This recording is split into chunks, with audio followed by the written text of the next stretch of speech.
apparently they are concerned about, you know the story, according to Signe, according to Signe, it's a reality. Well, our astronomers apparently have concluded that it is indeed a reality.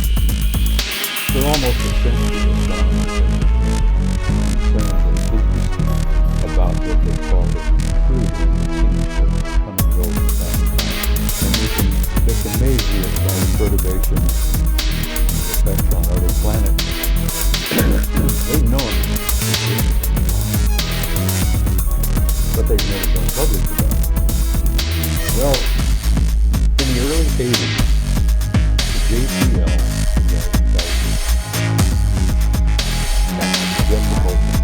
used to call it the Jack Parsons Laboratory, which I think is probably where the original JPL came from. Jack Parsons. Anyhow, they sent out a couple of Pioneer satellites back to V2 just to fly to determine the distance.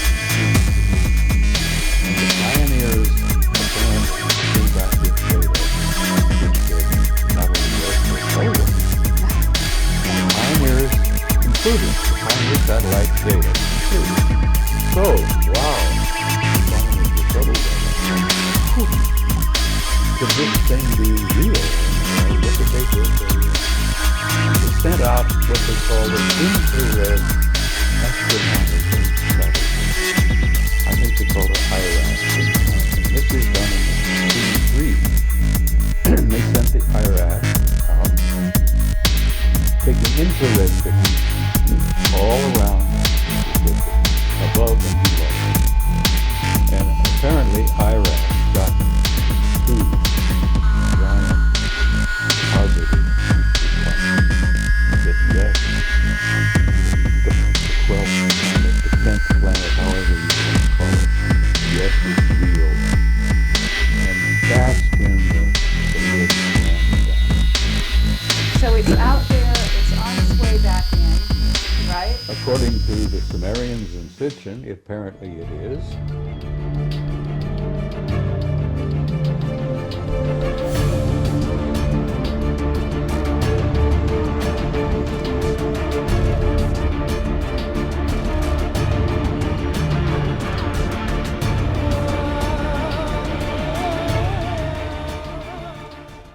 The Department of Defense is quite concerned about it, that there are entire sections of the Defense Department that are working on that subject.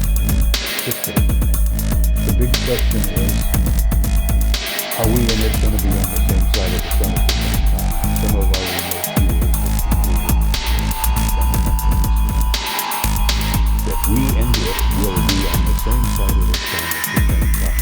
And if the remote viewers, and they're getting their information from ET, and much of our information. Yes, we're in for some very interesting. And you know, I had read that several times, and I had never connected the dots between the event in Noah's days and the event in Revelation. That is the same amount of time, 5 months.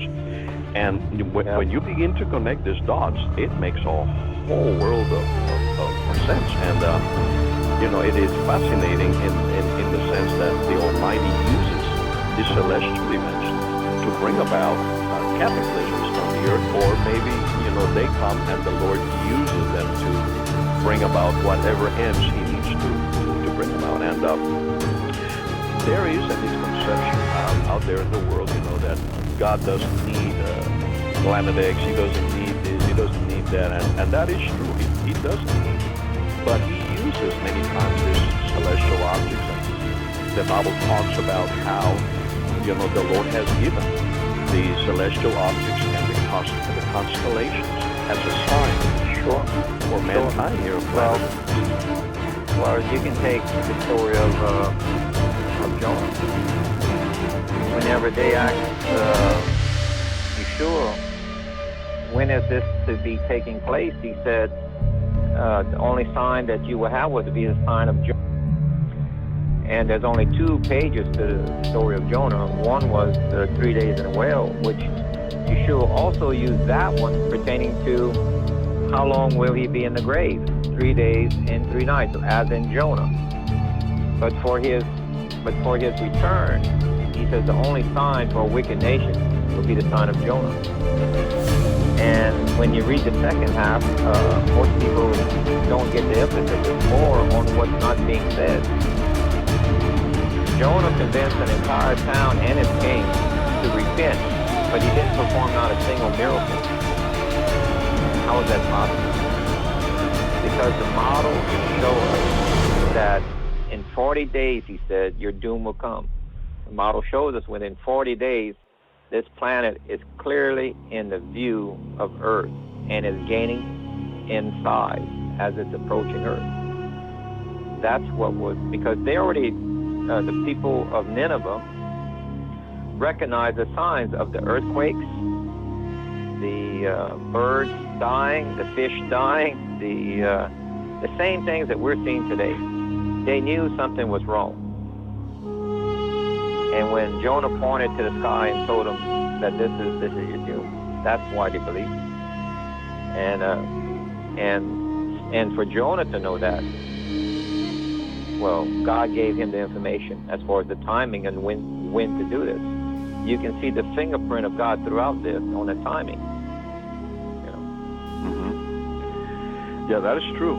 That is true, because he comes out of nowhere and starts telling them that Nineveh will be destroyed in 40 days. And immediately they go into sackcloth and ashes mode and begin to repent. And so, yeah, absolutely. And then he then he spared them. You know, he spared them. Mm-hmm. But I don't think this nation is willing to do that at the moment. So.